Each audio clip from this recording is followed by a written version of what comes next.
This is Power Hour with Gabriella Power. Hello and welcome to Power Hour. America, it is so back. I was over in the States in October last year and I cannot wait to get back there just so I can embrace this new vibe, a vibe that really started on November 5 and is absolutely still there 3 months later. Even Aussies down under can feel it. America is back, people are still celebrating, and Donald Trump is delivering on his promises. Now, Trump became the first sitting president to attend the Super Bowl yesterday, and check out the cheers from the crowd when the cameras turned to him. Through the perilous fight, o'er the rampart. Do you get a sense of how the American people are feeling in the stadium looking at Donald Trump? They're still buzzing from his victory, and Trump, well, he looks as proud and as relaxed as ever, which is incredible to see for someone who is taking more action in a few weeks than Joe Biden took in 4 years. But also for Trump, the fighting is over. He won. He survived 2 assassination attempts last year. He can't run again, so he knows how precious this time is, and he's not wasting a second. And we'll get right into the latest on his executive orders, what the Doge team is finding, and Trump's latest warning to Hamas later in the program. But just back on the Super Bowl, the crowd reacted a little differently when the cameras turned to Taylor Swift, and it wasn't a great night for Taylor at all, because not only did she get booed, her boyfriend Travis Kelce told the cameras that it was an honour to have Donald Trump there. So you tell us what your reaction was to finding out the president would be at the game on Sunday? That's awesome. It's a great honor. I think, no matter who the president is, I know I'm excited because it's the biggest game of my life, and having the president there, it's the best country in the world. But this answer has sent lefties into a complete spin. They're freaking out that a football player is showing some respect for the president. Know that when you have a platform, what you say matters. And it is so disappointing that somebody with that platform would say everything that he said about Trump coming to the game. And it's such a slap in the face to everyone whose rights are up in the air right now. It actually baffles me that Trump derangement syndrome still exists. What reality are these lefties living in? Donald Trump won, his administration is unbelievably prepared, and the work has only just started. While the rest of America is embracing the MAGA movement, there are still some miserable Democrats that have severe TDS. A Michigan Democrat has announced that she has become voluntarily sterile because Donald Trump won the election. She said, just under 2 weeks ago, I underwent surgery to ensure that I would never have to navigate a pregnancy in Donald Trump's America. Is someone going to tell her that her rights have not been taken away like the left claimed that they would under Donald Trump? In fact, rights for women just got stronger as Donald Trump made sure that biological men can no longer compete in women's sports. It is wild, but it's not just lefties that are so brainwashed that they can't even see the good that Donald Trump is doing for his country. The left-wing media outlets, well, some of them are peddling disgusting race-baiting rubbish and deranged theories about Donald Trump. Here is The View's Anna Navarro claiming that Donald Trump will ban black people from the Super Bowl halftime show. Now, I don't do sports, I don't do football, so I wasn't watching the game. But listen, I think today Donald Trump is going to sign an executive order banning black people from halftime. It is absolutely disgusting. They have to make up these theories because they have nothing else to attack Trump on other than lies. How sad and desperate and possibly a new low from The View. And do they have any idea that the majority of Americans are celebrating that Donald Trump is back? Joining us now is commentator and TV personality Emily Austin. Emily, thank you so much for joining us. Since we last spoke, a lot of waste and corruption has been exposed thanks to Donald Trump, Elon Musk and Doge. We know that millions from USAID has been thrown on DEI projects in other countries. There are reports that USAID gave millions of dollars to a Palestinian cement factory in Gaza, which has sparked suggestions that money went to building Hamas tunnels, so essentially funding terrorism. And now this photograph has surfaced showing USAID items in Lebanon amongst weapons. It makes me feel sick. You know, I guess I'm grateful that finally there is someone going through the books and exposing this corruption at USAID. What's your reaction to all of this?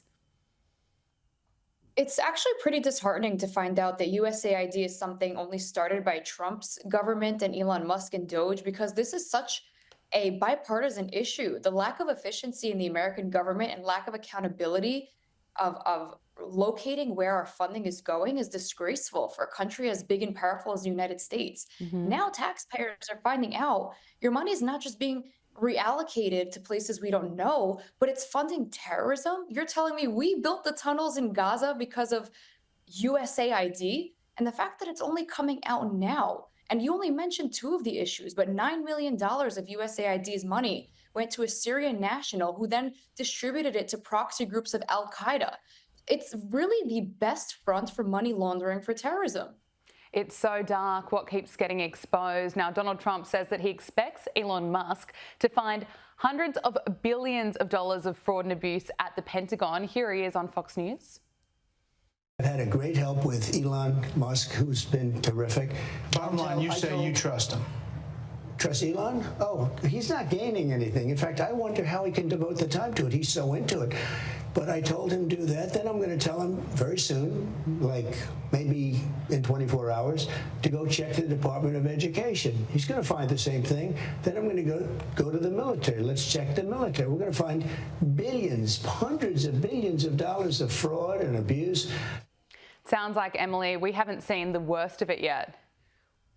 I don't think we've even reached beyond the tip of the iceberg, unfortunately. When it comes to the Pentagon, you know, people are really outraged that we dare investigate the Department of Defense, but people get audited, banks get audited. How else do you make sure that everything's running efficiently if you can't monitor it? I mean, if you don't look, it'll turn into USAID if you can't account for where the money's going to.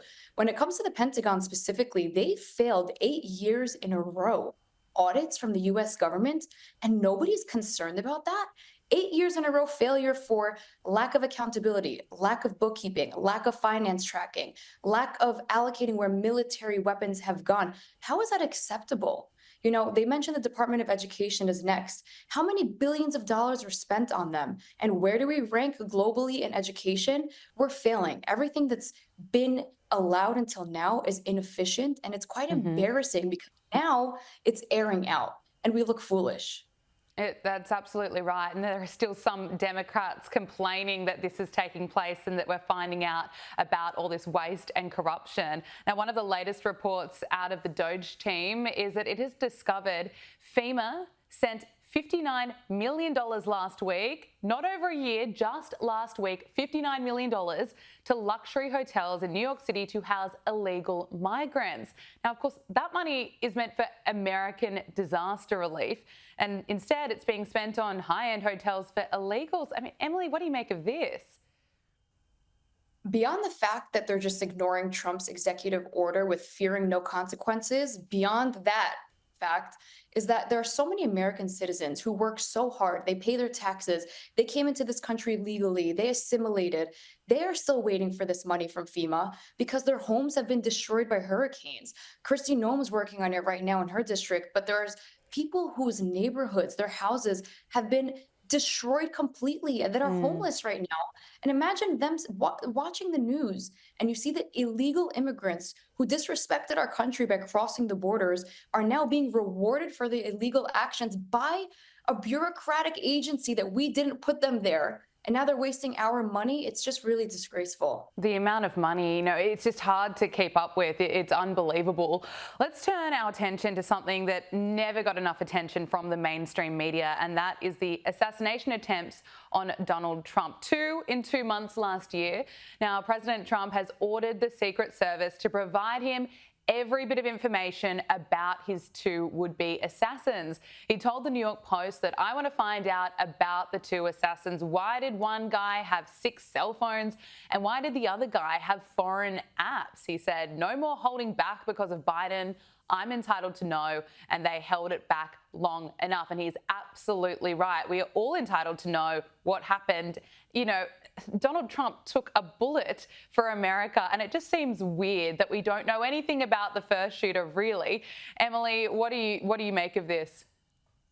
I'll add another question to Trump's list. I want to know why Joe Biden, as the president, wasn't more concerned than finding out who these assassins were, because it's not only a threat to the President Trump, but it's a threat on national security. Now, Secret Service should fully do their due diligence and a full investigation on finding out not only everything about them, but publicize it, because we deserve to know who these murderers are that basically, I don't want to say got away with it, but it did not get the media attention, as you pointed out. And it could only help them with their security strategies. Maybe they were affiliated with a bigger group. Maybe they were paid. But these are questions that we deserve to know as the American people. But on a personal note, Donald Trump's life almost got taken so publicly. As a human being, shouldn't he know who the people were responsible behind his what could have been a murder? As a grandfather, as a father, as a human being, he deserves to know these things for his peace of mind. Absolutely. And so it never happens again. Even though he's in power now, there's of course still a threat to his life. We need to know every bit of information that is out there, and we need to get it, as well as Donald Trump and of course his family. Emily, I want to talk to you about the situation in the Middle East. Terrorist group Hamas has announced it will delay the release of the hostages and has of course accused Israel of violating the agreement. Israel says, though, that this announcement from Hamas is a complete violation of the ceasefire agreement. You know, hearing this news today, my heart just breaks for the families who are still waiting for their loved ones to come home. Sadly, we know that not all of them are alive. But, you know, Emily, are you surprised that Hamas is doing this? Wow, murderers, rapists are not following the law. That shocks me.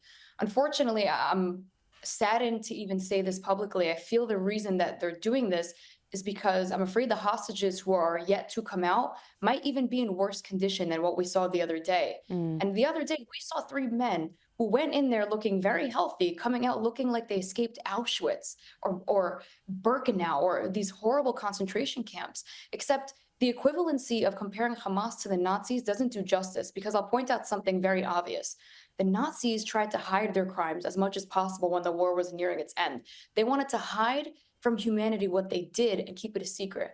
Hamas is so publicly broadcasting, live streaming, taking pride in their murders, putting these hostages on stages like they're puppets that they're playing with, humiliating them on live television, and they're showing the world, look who we are. Yet some folks will act surprised when they see the dehumanization that Hamas is doing on the Israeli people and still choose to turn the blind eye. It's beyond me how you could still turn a blind eye in Hamas these days. You're exactly right. Hamas is using this as a propaganda opportunity, and we saw those 3 hostages that had spent almost 500 days in captivity. They're reportedly suffering from severe physical and mental deterioration, including malnutrition, heart disorders, prolonged infection, which of course makes sense because the hostages endured physical, psychological abuse during their captivity. You know, looking at the images of them being paraded around by these terrorists just ahead of their release makes me feel so sick. I don't know how anyone can still support Hamas as they use this as a propaganda opportunity, Emily. Of course. And, you know, I'll make your day a little bit better by sharing with you that about 20 minutes ago, Trump said that I think this Saturday, if Hamas does not release the remaining hostages, quote, all hell will break loose and it is over for them. So selfishly, I hope we reach what Saturday comes to and all hell does break loose, because now we have the U.S.'s support, which unfortunately Netanyahu did not have under the Biden administration. He was constantly suffocated. He was constantly giving red lines that he couldn't cross, aka don't go into Rafah. And then Israel goes into Rafah and they find their hostages there. So now that we have the support of the U.S. president saying, if Hamas won't adhere to the ceasefire agreement, do what needs to be done, it feels good, both as an Israeli and as an American. And if we didn't have Donald Trump back in power, we wouldn't have any of the hostages back at all. And we know that Trump's threats against Hamas work. They work to get that ceasefire agreement in the first place, and I'm sure they're going to work again. Look, I want to change gear here and end this on a lighter note. Let's talk about Donald Trump at the Super Bowl. It was absolutely iconic to see the crowd roar in support of him. Through the perilous fight,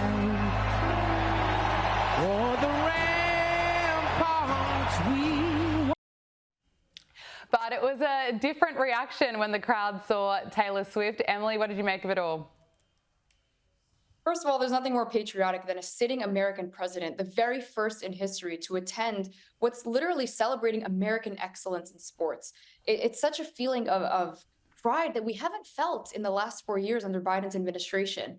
Now, the fact that Taylor Swift got booed, if I were there, I'd be booing too, because she, not even for a genuine reason, but because of her money, she got paid to endorse Kamala, who is possibly the worst candidate in history to ever run for president in the US. And football is a pretty patriotic sport. They're hardcore, American-loving, hardworking people who came to the Super Bowl. And now, if you need to choose between Donald Trump or Taylor Swift, I think they know which side to choose. But I want to go off on a tangent for a minute.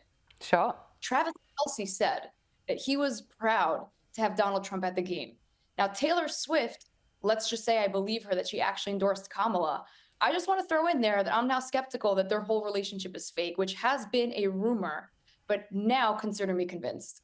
Yeah, I think you might be onto something, or there's probably a bit of trouble in paradise between Taylor Swift and her boyfriend. Finally, Hollywood lefties are still suffering from TDS. Richard Gere has now come out saying that Trump and Musk are a danger to the planet. Let's listen to this.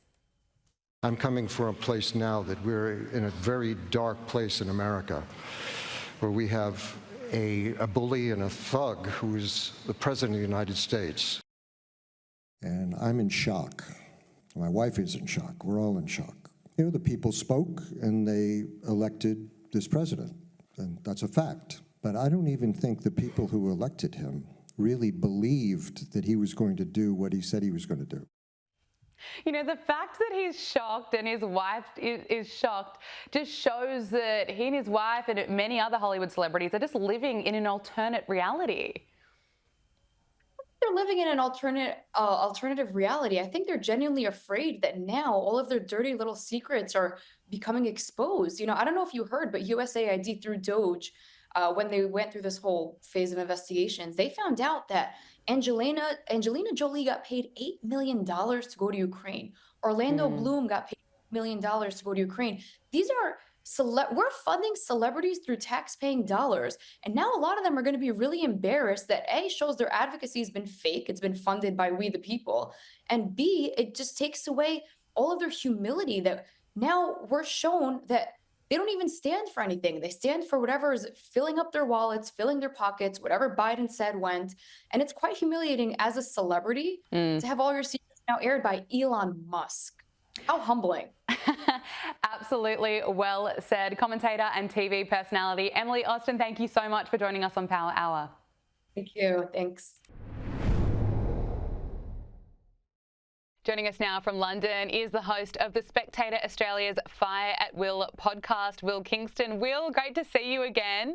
As an Aussie, I have to get your thoughts on this. UFC boss Dana White has unleashed on the Australian media, and it comes a day after the Sydney Morning Herald editor Bevan Shields wrote a piece calling Dana White an enabler of hate. He labelled one of the most popular sports in the world gross, and he claimed that people in New South Wales just wouldn't support the state government's partnership with the UFC, even though it puts Sydney on the world stage and brings in millions of dollars through tourism. Well, Dana White has hit out at Sydney Morning Herald journalist Bevan Shields, and he didn't hold back on his thoughts on Australia's media. Take a listen. Listen, for a place that is so tough and the people, everything on land and the water can kill you. You have the biggest I've ever seen in the media in my life. I saw a story where a guy was like, I saw Dana do a podcast with the premier and it physically made me sick. Holy you guys have to have the biggest of all time in the media here. I thought we had weak media. You guys win hands down. Will, unfortunately for us, I think Dana's right. What do you think? Well, Dana, please don't lump Sky News in with the Sydney Morning Herald. I think they are very, very different beasts. But the interesting thing there, and I think this doesn't just apply to the media, it applies to the perceptions that Americans and the rest of the world have of Australia, in that they come to this country now and they still expect to have that old view of Australia, rugged individualists, anti-authoritarian, irreverence, think Paul Hogan type of thing. And you get to Australia today, and so often what you are presented with is the exact opposite of that now. Woke ideology has very much infiltrated our media along with all of our other institutions. I think we are now slower to get that pushback against wokeism compared to what we're seeing in the US. And I think you get people like Dana White who actually are genuinely surprised at what they see in Australia. And I think this is a wake-up call. We need to actually say, how do we actually get back to that old view of Australia, which we can all in our minds think about and push against what I think we all agree, particularly since COVID, is a very, very different and I think quite a troubling national identity that unfortunately we have reformulated for ourselves. Yeah, I agree with you. I think Australia was on the world stage for all the wrong reasons during COVID. I think people right around the world were looking at places like Sydney and Melbourne and looking at the way we had these unbelievable long lockdowns and essentially no freedom of speech and a media that was very one-sided and was censoring all sorts of things. But speaking about the media, let's turn our attention to what's happening in the US, and the unedited footage from the CBS interview with Kamala Harris has been revealed, and it is so embarrassing for CBS and for Kamala Harris, as the answers were clearly edited to make it sound like Kamala Harris was capable of stringing a sentence together, which was certainly not the case. Here's what went to air, and here's the edited version. But it seems that Prime Minister Netanyahu is not listening. Well, Bill, the work that we have done has resulted in a number of movements in that region by Israel that were very much prompted by or a result of many things, including our advocacy for what needs to happen in the region. But it seems that Prime Minister Netanyahu is not listening. We're not going to stop pursuing what is necessary for the United States to be clear about where we stand on the need for this war to end. Well, this isn't the only clip that surfaced, which is causing concern. You're talking about how you're going to pay for it. So how are you going to convince a divided Congress that what you say, your plans, are something that they should all agree to and provide to the American people when they've shown no inclination to do that up to this point? Is that what you needed? Yes, sir. Yes, ma'am. 30 seconds of silence, please, for room time. Cameras are off. How will you? It's going to be taxes. It's going to be literally, if the economists. And you can hear in her answer there, she was suggesting raising taxes, yet that didn't make the final cut. Now, Donald Trump has amended his lawsuit against CBS, doubling the amount that he claims he's owed for deceptive editing of a Kamala Harris interview from $10 billion to $20 billion. Look, I keep saying this, but no wonder people don't watch the mainstream media anymore. Yeah, that's exactly right. There's two things here. There's the lawsuit, and then there's the matter of journalistic integrity. Any self-respecting journalist who watches that will know that that is a complete ethical breach. I understand that sometimes with an interview, you need to cut it down to fit into a particular time slot, but you need to maintain the same core message and the same tone from the interviewee. So you may cut out a complete question, for example. What they've done there is they've changed how she comes across. They've made her sound more confident. They've made her sound more precise. And the only test that you really need to have in your mind is, would they have given Donald Trump the same luxury? And the answer is, of course they wouldn't, which leads you to believe there is a very clear ideological agenda. And Gab, you're exactly right. Like, as a result of that, when people see this, they go, well, why should we trust this rubbish? Now, on the lawsuit itself, I actually don't think Donald Trump needs to be getting involved in this sort of stuff. For starters, everything I've been told is it's very unlikely he's going to win. The First Amendment in the US is particularly strong, and it generally precludes these types of lawsuits. CBS is digging its own grave. Their ratings are tanking. People will see this and they'll just lose more and more trust. He doesn't need to get involved in these skirmishes. I think he just needs to let nature take its course and let this channel deservedly die a natural death. Yeah, and the damage has been done. You know, those clips are just going viral on places like X, on YouTube platforms, digital platforms, where more and more people are getting their media. Look, Will, you're probably feeling a sense of relief at the moment over in London, knowing that Harry and Meghan won't be moving back anytime soon. Donald Trump has ruled out deporting Prince Harry. There were, of course, calls for Harry to be deported if it turned out that he lied on his USA visa application about his past drug use. But Donald Trump, well, he obviously has a bit more on his plate than dealing with Prince Harry, and he's told the New York Post that he isn't interested in throwing Harry out of the country. He said, "I'll leave him alone. He's got enough problems with his wife. She's terrible." Gosh, Donald Trump is funny. He never misses. What's the reaction been to all this in London? Well, you just mentioned that Donald Trump is funny, and I think we all know that he's funny, but I think what sometimes we don't appreciate is how effective a political weapon that is. It does so much to sometimes mask some of the things that he says, which other people wouldn't get away with. But in this instance, this could have been a small but annoying political issue because, for example, if he said very somberly, well, Prince Harry is still a representative of the monarchy, one of our great allies is the United Kingdom. I don't think it is proper to deport him. Some of MAGA may have actually got a bit annoyed with that. And they would have said something like, well, he needs to follow the rules like everything else. Donald Trump negated that with an issue in 2 seconds by having a cracking little joke about Meghan, which we all agree with. And at the same time, he just kind of took it off his plate. So it's an interesting, it's a small story, but it's an interesting little insight into how he manages to use humor as a way as a political weapon, as opposed to just being a comedian.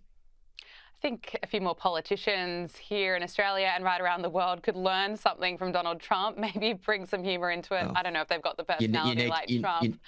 You need to have a bit of charisma to go along with it. And I'm not sure someone like Anthony Albanese exactly has charisma in spades. Oh, has he made anyone laugh in an interview? I'm not sure about that. Look, let's talk let's talk about Nigel Farage's Reform UK party. It's hit a huge milestone. The party's membership has passed 200,000. So, of course, Nigel Farage has taken to social media to hail Reform's success as an incredible achievement. But he also insists that there are no circumstances, in which Reform would ever do a pact with Boris Johnson or the Conservative Party. Look, a lot can change between now and the election, but do you really buy this? Can Reform get big enough on its own to win? Yeah, it can. I didn't think so 6 months ago. Now I absolutely do. And I also thought 6 months ago that they probably would end up merging with the Tories in some capacity. They are now convinced that they can win this in their own right. And if you look at the trend line, they can. The other thing about that statement that they put out, it is unequivocal. They've said basically the last thing we would ever consider, cross my heart and hope to die, is getting some sort of a relationship with the Tories. If they were to renege on that, it would completely breach any sort of trust that they have with their base. So I think we can now rule that out and end that conversation. I just don't think it's going to happen. The thing is, we're now in uncharted territory for a long period of time in the United Kingdom, where it is a 3-party race. So the old rules of, having to try and just beat the other party no longer apply. And it also means you don't need to have as big a share of a vote to actually end up winning the whole thing. In Australia, with the coalition Labor duopoly, you really need to have a vote share in the, high 30s or 40s. The Reform Party could end up winning this election with a 25 to 30% vote share. And so it's a very different way of thinking about it. They are tapping into a seething anger in the United Kingdom at the moment. Question is, can they keep that momentum up over 4 years? Again, I say to everyone, 4 years is a heck of a long time. So time will tell. But the current trend line for Reform is astonishing. And they have quite literally a once-in-a-century opportunity to revolutionise British politics. Yeah, it's going to be interesting to watch. Let's talk about the WhatsApp scandal. A second Labor MP has been caught up in the WhatsApp scandal. Oliver Ryan has expressed his regret over his involvement in the WhatsApp group chat that contained unacceptable messages. And it comes after the health minister was sacked and suspended from the party after it was revealed he made anti-Semitic comments in that chat. Well, what's the latest here?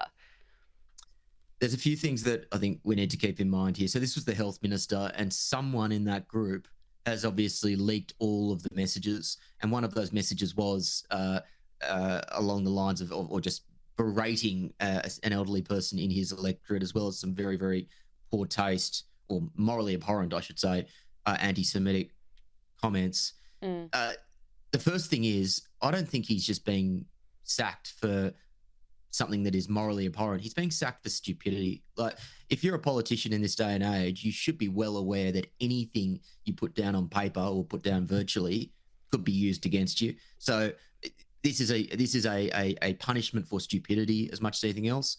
I think it opens some old wounds around anti-Semitism in the Labor Party. So if you remember, under Jeremy Corbyn, the previous leader, they had several scandals regarding anti-Semitism, and there was a perception that the Labor Party was institutionally anti-Semitic. This certainly won't help that perception, which, in fairness to Keir Starmer, one of the few things he's actually done relatively well is to start to actually manage that perception. But look, this is one of those stories where you just go, how stupid can you possibly be? I don't think it'll be a long-standing crisis for the Labor Party, but because Keir Starmer has made his entire reputation around this sort of pearl-clutching moralism, being the firm abider of the rules, these sorts of stories hurt Labor more than other parties because it just makes them out to be hypocrites. It makes them out to be like every other type of politician. Yeah, absolutely. I think you're right. Getting sacked for stupidity, it's unbelievable that politicians, no matter who you are, if you've got a public profile, what are you doing putting, anti-Semitic comments anywhere, but inappropriate messages? They're going to come out. Look, finally, it's been revealed that just over 10% of young people in Britain are prepared to fight for the country, and only 4 out of 10 people in Britain are proud to be British. This is according to a new YouGov survey, and it found that a large minority of Gen Zs in Britain said that there were no circumstances at all that they would take up arms for their country. Will, what do you put this down to? I think it's a perfect storm, and I wouldn't be surprised if you saw similar outcomes in a country like Australia. I think maybe there's been a bit of a bounce back under Trump, but in recent years, you'd probably see something similar in the US. I think, in the UK, we've had 20 years where the economy has been stagnant, and so living standards have declined. And that means that people, to be honest, similar to Australia, young people feel like they don't have a fair shot anymore. They don't have a fair shot getting a house. They don't have a fair shot, being able to get a good job. They're saddled with debt. They see migrants flooding over the border, being put in hotels, being given, all these sorts of taxpayer incentives as they feel like they're being left behind. And then they go, you know what? Why would I lay down my life for that? So there's the practical realities of living in modern Britain, which certainly are really difficult for young people. But the other thing is, we've got an education system in the UK, again in Australia as well, which has taught this black armband view of history. Colonialism was evil. The British Empire was evil. It doesn't actually reflect so many of the positive things that countries like the UK, like Australia, like the US have done in their past. And so if you've just heard this in school for 12 years and then you go to university, which is even worse, I'm actually amazed that there aren't more kids who aren't coming out of that and going, you know what? Yeah, my country is evil and morally reprehensible. So I would look at these sorts of studies and I would say, if people on the sensible centre-right want to start building more pride in their country, look at the education system and start there, because it has been corrupted by the left for 20 years plus now. Yeah, I think you're exactly right. Looking here in Australia, I'm sure that's true. What does give me hope, though, is we saw on Australia Day more people celebrating than ever. It was great to see young people waving the Australian flag and getting amongst the celebrations. We have to leave it there, but the Spectator Australia's Fire at Will podcast host, Will Kingston, thank you so much for joining us. Thanks, Gab. Joining us now is former New York State Senator and Democratic strategist David Carlucci. David, thank you so much for joining us on Power Hour. Look, how are you going? How are the Democrats going? Well, it's an interesting time, but I think it's obvious that Donald Trump and his administration have just been stumbling after one move after the other.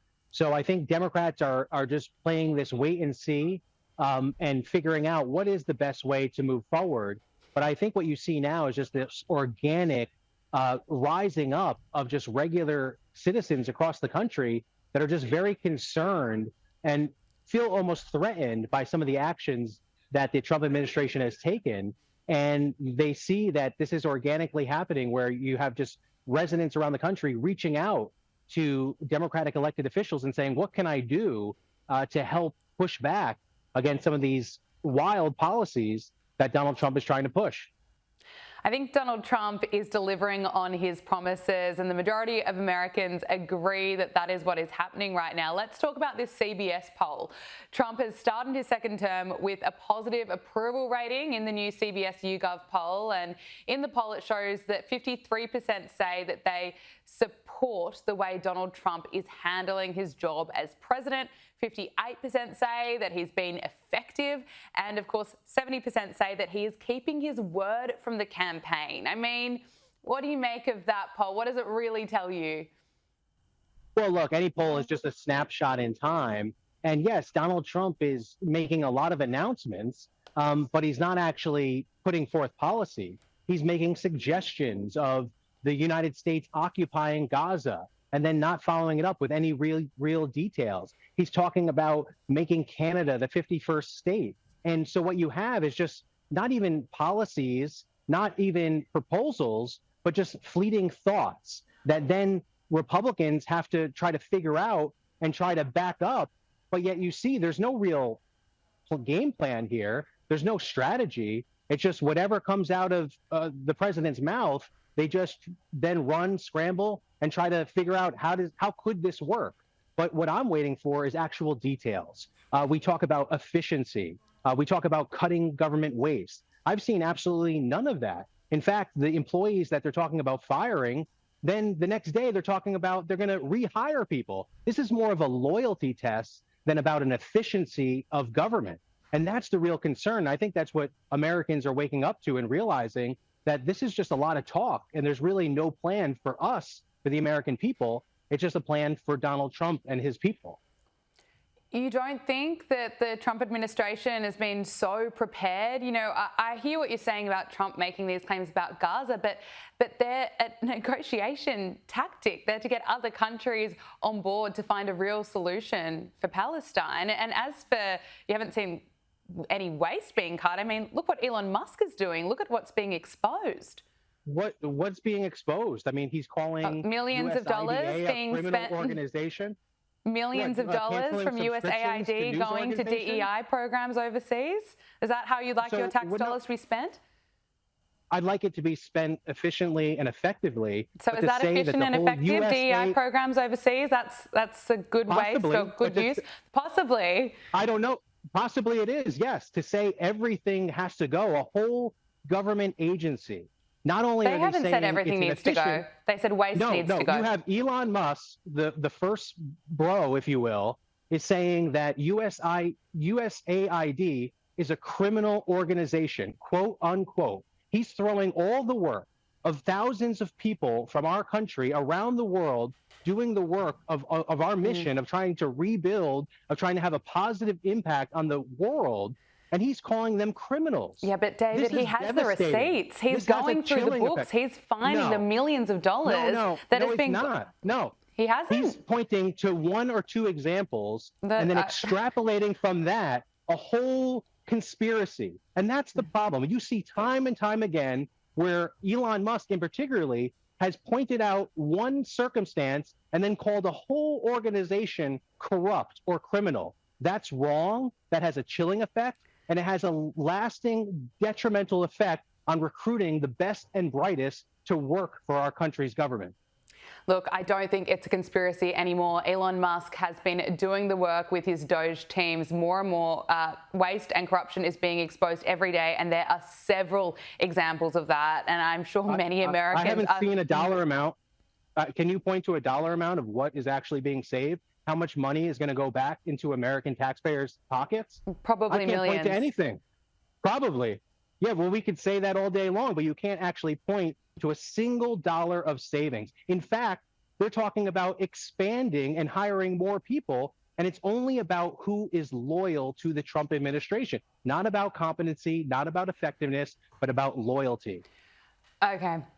Agree to disagree on that one. Homeland Security Secretary Kristi Noem has accused the FBI of corruption, alleging that the Bureau leaked plans for large-scale immigration enforcement operations in the Los Angeles area. So on Friday, the LA Times reported that ICE would oversee a large-scale operation targeting individuals without legal status in the US, and then cited an internal document. So Kristi Noem has condemned these leaks, saying that they really undermine federal efforts to enforce immigration laws. We know this was a big part of Donald Trump's campaign. This is what the American people voted for. Is Kristi Noem right here? No, absolutely not. She hasn't pointed to any specific cases of corruption. She's again casting this wide net of saying that our Federal Bureau of Investigation is corrupt and that the law enforcement agents that put their lives on the line are corrupt and working against the best interests of our country. And she has not one single thing to point to. If you had some evidence, I would be all with you. Who leaked the documents to the LA Times? We have no substantial evidence that any FBI agents have done anything criminal or illegal, and yet we have the Secretary of Homeland Security making allegations of criminal activity of our federal law enforcement. It's a disgrace. It's an outrage. These are men and women that put their lives on the line to protect our nation's interests, and then you have the federal government, the Secretary of Homeland Security making allegations of corruption without any evidence. That is wild, and it does no service to the men and women in law enforcement, and it's really a disgrace. If you had evidence, put it forward, and I would be right there behind you. I would be right there behind you, behind the secretary, to say, yes, then root out this corruption. Of course we need to do that. But when you cast a wide net and you say broad statements like that our FBI is corrupt, that's a huge problem, and it does nothing to help the situation, because she's not pointing to any one circumstance. She's claiming that this leak was demonstrated by corrupt officials with no proof. That's the problem. Again, you see a pattern in the Trump administration, whether it's Elon Musk or Secretary Noem, making these wild accusations of criminal activity with no substantiated evidence. That's a real problem, and it's a chilling effect that will wreak havoc and damage to our nation for years to come. David, so you think there's no corruption in the FBI and no corruption at USAID? Well, no, I think there possibly could be. When you have large organizations, thousands of employees, I'm sure there probably could be corruption. However, I'm not going to say that there's corruption when I have no evidence and I just have a suspicion. We have to be adults. Their words matter. They are the leaders of our government.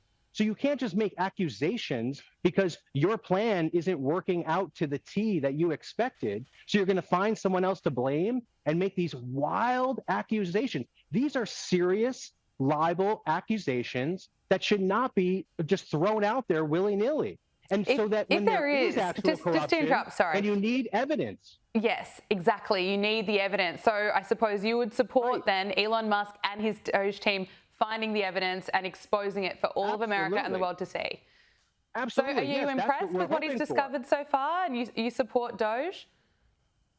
Well, I support the theory of it. The theory, but I haven't seen but that. not reality. You'd rather things be kept hidden? No, absolutely not. I didn't say that. What I said is that if you have this evidence, then bring it forward. Show us. Yeah.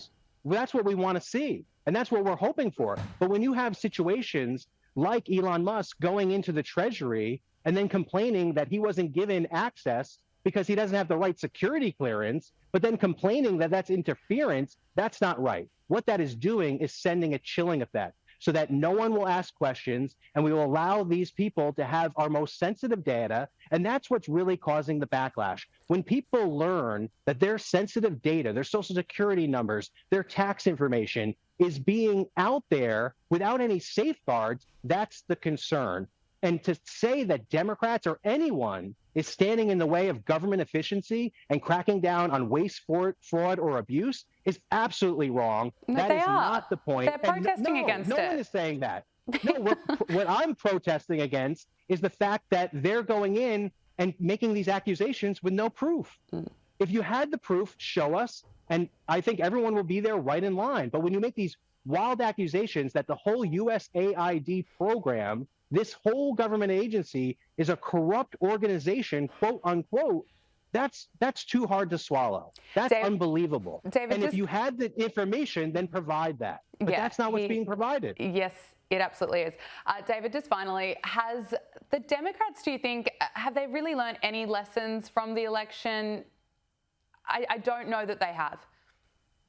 Well, I think that they have. I think the difference is you have a Democratic Party, a big tent, different opinions and ideas on how to best move the country forward.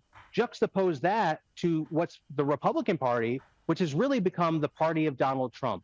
You can see in that there's no real ideology or principles guiding the party right now. Because if there were, you would take someone like Donald Trump and say, well, wait, you flip-flopped on so many different issues. You're talking about isolationism, or you're talking about preventing foreign wars. Well, now you're instigating and you're saying we're going to occupy Gaza. We're going to go in and maybe take the Panama Canal by force. This is like a 180 for the Republican Party, and it's hard to even understand what the Republican Party stands for other than being the rah-rah support cheerleader for Donald Trump. So I think that's the difference. And yes, is the Democratic Party perfect? No, by no means. And yes, are they trying to find a footing in this political climate and message to people in the United States? Yes. But I think the difference is when the dust settles here, you'll see that the Democratic Party actually stands for something, and the GOP is starting to fade away on principles, on character, on what they stand for, and is becoming unrecognizable. David Carlucci, we have to leave it there. Thank you again for joining us on Power Hour. You got it. Thank you. And that is Power Hour. Thank you for your company. Make sure you subscribe to Sky News Australia on YouTube.